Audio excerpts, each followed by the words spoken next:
और फिर आपने इंडिया के साथ मुआहदे किए हुए हैं, वो पोर्ट बना रहे हैं चाबहार की, और वहाँ से फिर आप अफगानिस्तान जा रहे हैं और पाकिस्तान को कट कर रहे हैं। तो आप तो इंडिया के साथ मिले हुए हैं हमारे खिलाफ।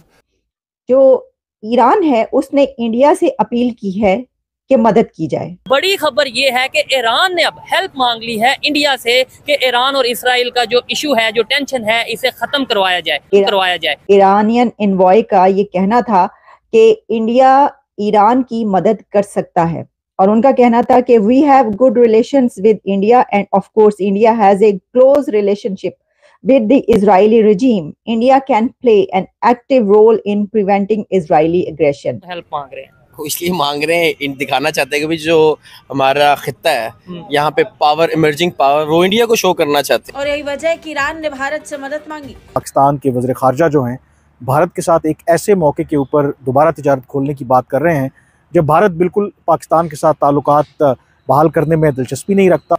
तो वो बेसिकली ये शो करना चाह रहे हैं कि इंडिया जो है वो मतलब ये नेहा यानी के इलाके का डॉन। तो ये अपील उनकी तरफ से की गई, तो इसका मतलब ये है कि जिसको भी देखो वो इंडिया की तरफ ही देख रहा है, और इंडिया से हर कंट्री ये समझता है कि अगर कोई एस्केलेशन है, कोई कॉन्फ्लिक्ट है, उसको अगर डिफ्यूज कर सकता है तो वो भारत कर सकता है। पाकिस्तानी पब्लिक से बात करेंगे कि 57 इस्लामिक कंट्रीज हैं, प्रॉपर एक ऑर्गेनाइजेशन है इस्लामिक कंट्रीज की, लेकिन फिर भी ईरान को आप लोग रोना बंद कीजिए, मेरे तक आवाज आ रही। वीडियो आगे आप पूरा वीडियो देखेंगे। वीडियो में आप देख सकते हैं किस तरीके से बात हो रही है कि ईरान चाहता है कि भारत इजराइल और ईरान के बीच जो अभी मैटर हो रहा है उसमें कुछ हेल्प करे, और भारत करेगा ऑब्वियसली, क्योंकि ईरान भी हमारा एक बहुत ही अच्छा दोस्त है। ऑब्वियसली ईरान ने हमें रास्ता दिया है बिना पाकिस्तान के सेंट्रल एशिया में जाने का, और इजराइल भी हमारा अच्छा दोस्त है। अगर ईरान कोई ऐसी जिद पकड़ लेगा या इजराइल कोई ऐसी जिद पकड़ लेगा जिससे कि भारत को प्रॉब्लम हो और भारत के रिश्ते इजराइल या ईरान से अच्छे ना हो, तो फिर मेरे हिसाब से इंडिया को मदद नहीं करनी चाहिए। पहले पूरा वीडियो देखते हैं, वीडियो के बाद करते हैं इस टॉपिक पर बात। प्लीज चैनल को सब्सक्राइब करेगा। एक इसके अंदर बड़ी बात सामने ये आ रही है कि जो ईरान है उसने इंडिया से अपील की है कि मदद की जाए, और इसमें ईरानियन एनवॉय ने इंडिया से एक इंटरव्यू देते हुए उन्होंने HT को एक इंटरव्यू दिया जिसमें ईरानियन एनवॉय का ये कहना था कि इंडिया ईरान की मदद कर सकता है, और उनका कहना था कि we have good relations with India and of course India has a close relationship with the Israeli regime. India can play an active role in preventing Israeli aggression. कि इंडिया इस वॉर सिचुएशन को diffuse करने के लिए की role play कर सकता है, ये कहना था ईरानियन एनवॉय का, क्योंकि इंडिया के बहुत अच्छे रिलेशनशिप इजराइल के साथ हैं, और ईरान ये कह रहा है कि इंडिया के हमारे साथ भी बड़े अच्छे रिलेशंस हैं। तो ये अपील उनकी तरफ से की गई, तो इसका मतलब ये है कि जिसको भी देखो वो इंडिया की तरफ ही देख रहा है, और इंडिया से हर कंट्री ये समझता है कि अगर कोई एस्केलेशन है, कोई कॉन्फ्लिक्ट है, उसको अगर डिफ्यूज कर सकता है तो वो भारत कर सकता है। और उसकी वजह आप जानते हैं कि भारत की फॉरेन पॉलिसी, वहाँ की बेहतरीन फॉरेन पॉलिसी, नॉन अलाइनमेंट की मूवमेंट, सबसे बेहतर ताल्लुकात। तो जब सबसे अच्छे रिलेशंस होते हैं तो ज़ाहिर कंट्रीज ये चाहते हैं कि वो इंडिया से कहें कि आप मदद करें, क्योंकि आप कर सकते हैं।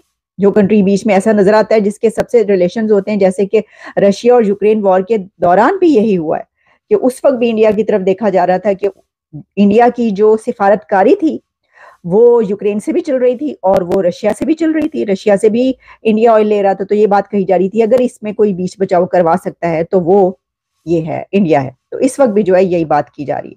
तो इस वजह से ये जो है इंटरव्यू के दौरान ईरान के एनवॉय की तरफ से ये कहा गया है कि इसको इस जो सिचुएशन है या जो एस्केलेशन है इसको डिफ्यूज करने के लिए जो इंडिया अपना रोल प्ले कर सकता है। अब देखिए इंडिया की तरफ से क्या जवाब जाता है, क्योंकि उन्होंने एक्सटर्नल अफेयर्स मिनिस्ट्री जो इंडिया की है, ज़ाहिर है उन्हीं से कहा है ना कि भाई वही करें।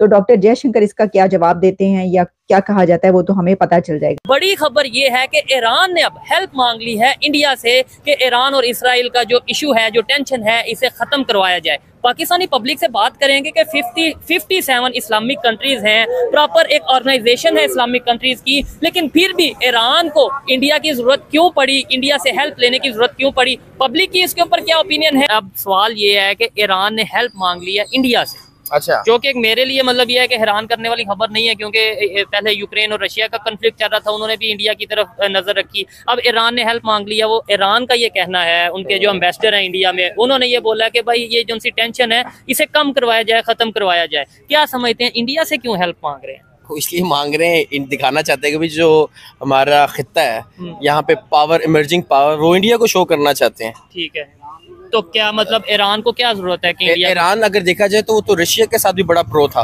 बिल्कुल ऐसे ही है, रशिया ज्यादा सुपर पावर है अगर एज कम्पेयर टू इंडिया, तो वो बेसिकली ये शो करना चाह रहे हैं कि इंडिया जो है वो मतलब ये नेहा यानी के इलाके का डॉन है। ठीक है, पहले रशिया को कंसीडर किया जाता नहीं, है। लेकिन अगर देखा जाए तो इंडिया का बहुत तेजी से उभरता नजर नहीं आ रहा है। और नेशन- आपने बोला रशिया उनसे स्ट्रांग है, लेकिन हाँ। रशिया तो खुद कॉन्फ्लिक्ट में फंसा हुआ है, रशिया कैसे किसी की हेल्प करेगा? चाइना से कह सकता था, ईरान के और चाइना के काफी अच्छे ताल्लुकात है, मेरे ख्याल से इंडिया से कई गुना ज्यादा अच्छे ठीक है, ताल्लुकात है। लेकिन जैसे चाइना के, आपने बोला चाइना से कह सकता था, चाइना और यूएस के ताल्लुकात बेहतर नहीं है। आपको लगता है कि यूएस या इसराइल चाइना की बात मानते? इंडिया मेरे ख्याल से एक ऐसा कंट्री जो मुझे नजर आ रहा है जिसके यूएस के साथ भी ताल्लुकात बेहतर है, और इसराइल के साथ भी इसराइल बेहतर है। चाइना के साथ बेशक उनका कन्फ्लिक्ट चल रहा है, लेकिन उनकी ट्रेड चल रही है, ईरान के साथ भी उनके बेहतर है। ऐसे ही है। तो क्या समझते हैं, पाकिस्तान या दूसरे जो इस्लामिक कंट्रीज हैं वो सब मिलके इस मसले को हल नहीं कर सकते जो इंडिया की तरफ नजर गई?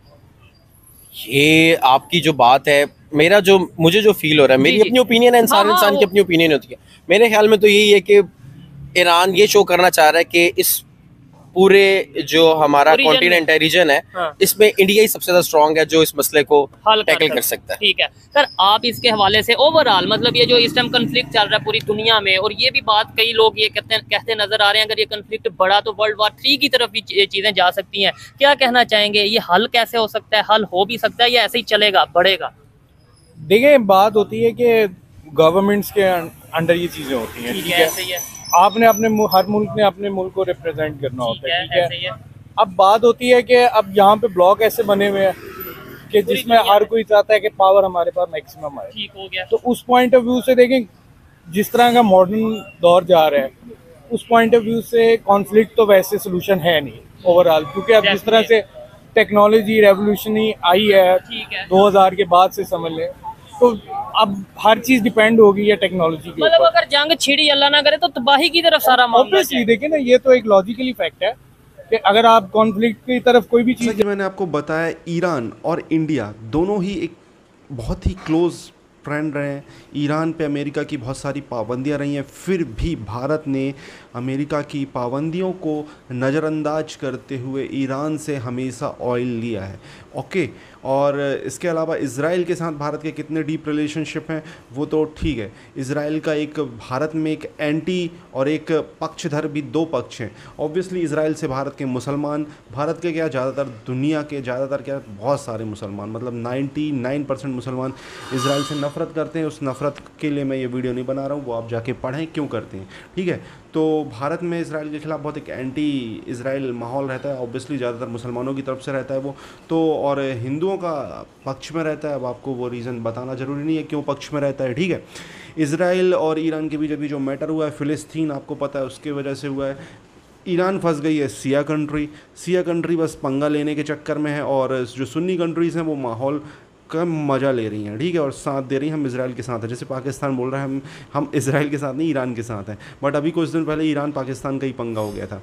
तो यार अब ये जो सब चीज़ें हैं, ऑब्वियसली अगर इज़राइल ने जो अपने मिसाइल दागे थे ईरान पे, अभी आपको पता होगा, BBC ने भी कवर किया है, तो उसके बाद से ये सिचुएशन बनी है कि अब बोल रहा है ईरान की भैया भारत हमारी, आप इज़राइल के साथ कुछ समन्वय बनाए, कुछ जो माहौल चल रहा है उसमें कुछ नरमी आए, और अब भारत मुझे लगता है इसमें कुछ ना कुछ करेगा। जैसे यूक्रेन रशिया के बीच भारत ने किया था, इसका भी भारत में विपक्ष मजाक बनाता रहा है, इसका भी मजाक बनाएगा अगर ईरान और इज़राइल के बीच भारत कुछ करता है। जो भी कुछ करेगा तो ऑब्वियसली जिससे शांति रहे तो बहुत अच्छी बात रहेगी।